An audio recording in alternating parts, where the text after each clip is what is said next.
guys, it's Jessie and welcome back to my channel. So today we'll be doing the second part to my series Sinister Slay, where I talk about scary movies while doing my makeup. And this week we're talking about the movie Would You Rather. So you want to just sit back, relax, watch me do my makeup and talk about scary movies and just keep on watching.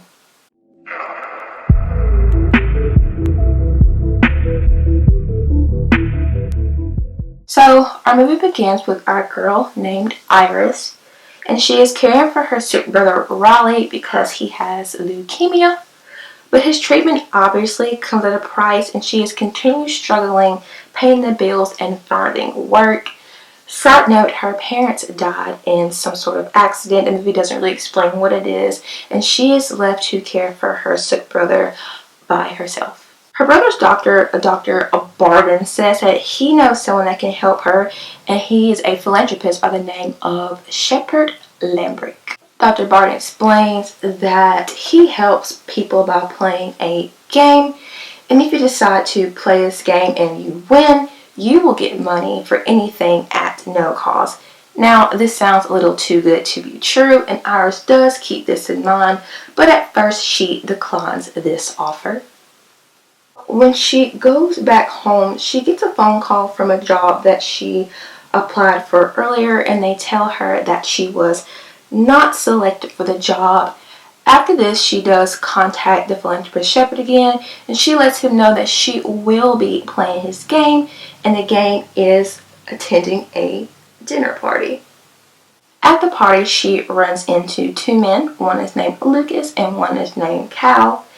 Now, Lucas and Cal are the only ones really going out of their way to speak to her, to be nice to her, and the others are being very quiet, and all of them agree that this is a very weird situation. And Lucas and Cal kind of give Iris an overview of everyone there, and Cal says that he is from Seattle and Lucas is from Iowa. Now, this shocks Iris because she thought that this was for local patients, but obviously it is not.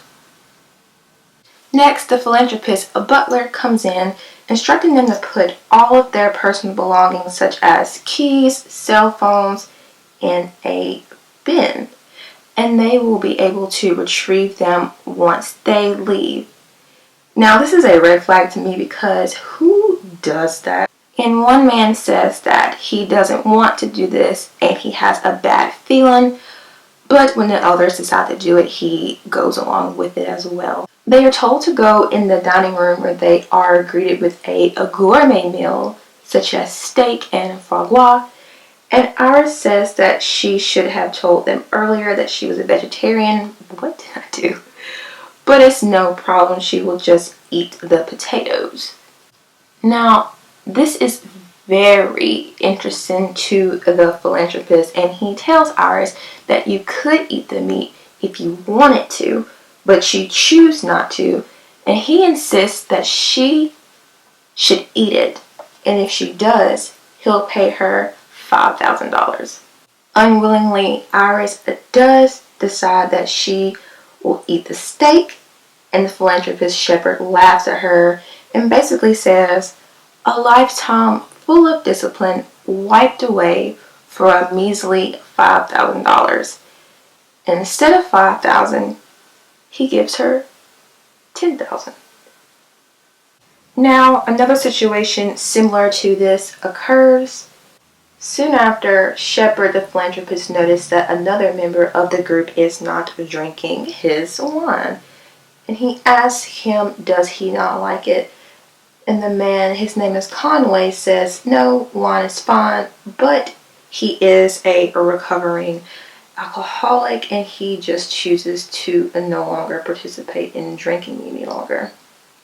And once again, Shepard finds this information very interesting, and he tells him, yes, you are a recovering alcoholic, but would you drink this a bottle of scotch for $50,000? He tells him Iris just ate meat for 10. Conway tells him that's completely different. She was not an addict. And he says, well, guess you don't need the money. Obviously, everyone there is in some type of financial crisis. So although he has given up alcohol for a long time, Conway decides that he will drink the bottle of scotch, and he is given the $50,000. Now, understandingly, the man Conway is very upset that Shepard made him do this in front of everyone, and he gets angry and he decides that he wants to leave and doesn't want to be a part of this anymore. The philanthropist told him that when you decided that you were going to come in my house, you made a choice and you have to stick with your choice. The man gets up and decides to leave the table anyway, and he is shot. Shepard reveals to the members of the dinner party that they will be playing a game called Would You Rather, and these choices are not necessarily good, just the ones that they would take at the moment. Round 1 of the game begins, and 2 players are connected to an electric shock machine, and they have to decide whether they will shock themselves or the other person. And everyone goes around the table taking turns and making their choice, and after round 1 ends, no one is eliminated or hurt. That bad. Now, in the meantime, the doctor who advised Iris to go seek the philanthropist Shepard's help is having a mental breakdown. He is deliberating if he should have even told Iris about him to begin with, because he knows what is going to happen when she decided to go to his house, and he decides that he's going to seek revenge for basically using him for a pawn in his sick game. During a break after round 1, a man named Travis gets into it with the philanthropist's son, Julian, and he indirectly makes himself a target for the next round of the game. In the second round, each contestant has 30 seconds to make a choice between stabbing someone in the thigh with an ice pick or whipping Travis with a shambuk, which is an African whip, 3 times. Travis is constantly getting whipped by each member of the group, and when it's time for a man named Peter's turn, Travis is basically down for the count, and Peter decides that he will stab someone in the leg because he does not want to hurt Travis anymore. He decides to stab a lady named Linda in the leg because she is paralyzed, and he feels like she will not be able to feel it, and it is a good choice. Unfortunately, he stabbed her in a major artery, and this causes Linda to bleed to death. And he realizes that while he thought he was making the right choice and saving someone else's life, he ended up causing another person to lose theirs. After Linda's death, a member of the group named Amy decides that she wants to win this game no matter what, and she tells them that it's not about helping each other, it's about eliminating the players and getting the end goal, which is money.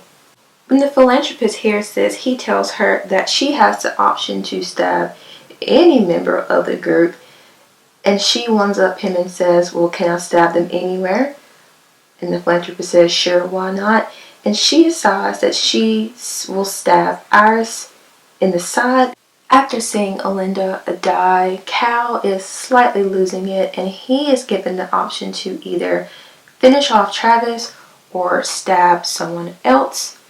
And he decides that he agrees with Amy, and it's not about saving each other, it's about the end goal and getting the money, and he decides that he is going to kill Travis. After this happens, the group members decide to create a distraction, and they get free for a little while, but their freedom is very short-lived. While the other members are trying to escape, Big Bad Amy just stands in the corner. Peter and Lucas end up being brought back to the table, and Cal decides to attack the philanthropist with a whip, although he has a gun, doesn't know what that's going to do, and Cal is shot. And Iris runs to the basement. While Iris is in the basement, she runs into the doctor who told her about the philanthropist to begin with. He begins to explain to her all the evil things that's about to happen to her before the butler shoots him.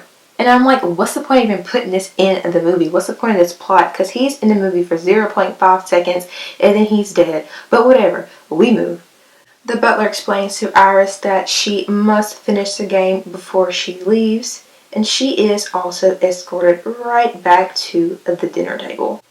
In round 3 of the game, each player has the choice to either be submerged in a barrel of water for a period of time or pick whatever is inside of a card that was given to them. The game begins with Peter, the man who stabbed the elderly woman, and he decides that he is going to choose his card. The card tells him that he has to light a firecracker in his hand and hold it. And he kind of laughs this off because he's like, this is actually really easy. I can do this. But not so fast. The philanthropist told him that he will not be holding the firecracker. Instead, they gave him a quarter stick of dynamite, and it will be a duct tape to his hand. The philanthropist shepherd tells Peter that it could be a dud, but he will never know until he lights it. Well, it turns out that the quarter stick was not a dud, and it goes off in Peter's hand, causes his hand to explode, and that in turn causes Peter to die of a heart attack. Next up is Lucas, and he also chooses his card, and his card has a picture of an eye. And he asks, what does this mean? And Shepard tells him that it means that he has to slit his eye open with a razor blade. But no worries, he will give him a mirror to use, so it should be easy. Lucas tells him that he wants a do-over, he wants to choose the water, but Shepard tells him that, just like life, there are no do-overs in his game. Peter does take the razor blade and he slits his eye open, and just a trigger warning here, I am not a person that is disturbed by gore by any means necessary, but this scene particularly kind of got me, so just throwing it out there, if you are a person that does not like gory scenes, then I would skip this. Now Iris is up next, and after seeing what everyone else's card has said, she decides that she is going to be submerged in water, and I can't say that I blame her. So Iris has to be submerged in a barrel of water for 2 minutes, and while her head is underwater, she has a vision of her brother telling her a story about a dream he had of her. And in the dream he said that she was drowning and he tried to save her, and no matter how hard he tried to get to her, he just couldn't, and he decided that he just needed to let go. And while Iris was thinking of this memory, that is what basically helped her to hold her breath as long as she did, and that is what helped her survive this round. And everyone around the table is shocked, including the philanthropist. He says that she has a set of lungs, and everyone cheers, and Lucas is very happy that she survived, because he still thinks that they have a chance of surviving if they work together. Next up is Big Bad Amy, and she decides that she is going to choose her card. And her card has a picture of a cage with the number 4 in the middle. And she also asks, what does that mean? And the philanthropist tells her that, well, it means that instead of being submerged underwater for 2 minutes, she will have to be submerged for 4. We get Amy's backstory, and she kind of doesn't want to be submerged in water because her husband actually drowned their daughter, so understandably she does not want to do this, but she says beggars can't be choosers, and she drowns. Now, getting Amy's backstory, I kind of understand where all of her angers come from, but in the same breath, I really don't care, to be honest. And Amy is dead. And now there's only 2 players. Now, in the last round, Iris is given 2 choices. She can either A, in the game right now with no consequences, her and Lucas can both live, but they will be empty-handed. Or she can B, kill Lucas, and she will get the money she needs for her brother. Now, just to recap, Lucas was the very nice man who talked to her in the beginning, who basically befriended her, who also, after slitting his eye open, cheered Iris on after she lived after being submerged underwater. And you would think that she would consider this, but no. She shoots him and she kills him, and therefore she is declared the winner and she gets the money she needs for her brother's operation. The philanthropist tells her, as promised, he will keep up his word. Not only does he get money for her brother's operation, but they also found a bone marrow donor that is a match in Romania, and he will be in surgery next week. And this dumb thing is, he kind of tells her that he demands a thank you, and she thanks him. I'm kind of like, boy, you don't deserve a thank you. You deserve a anyway. When she gets home, she sees that her brother is taking a nap, and she decides that she is going to wash some of the blood off of her from her stab wound. After she gets out the shower, she walks to his bedroom and she realizes that he is not sleeping, but he has actually committed suicide by overdosing on pills. So in retrospect, after he did this, there was no reason for her to play the game in the first place. So yeah guys, that was the review on Would You Rather. This movie kind of raises the question of, when you're put in a stressful situation, could you still be a good person? Could you still have your morals? For example, Iris went from not eating meat to basically being a murderer. So yeah guys, that's it for today's video. This is also my second episode in my series Sinister Slay, like I said earlier. And also bear with me because I'm still figuring out how I want these videos to sound, look, and how I want them to be edited. So yeah guys, if you like me, if you like my videos, please don't forget to like and subscribe, and I'll see you guys next time. Bye.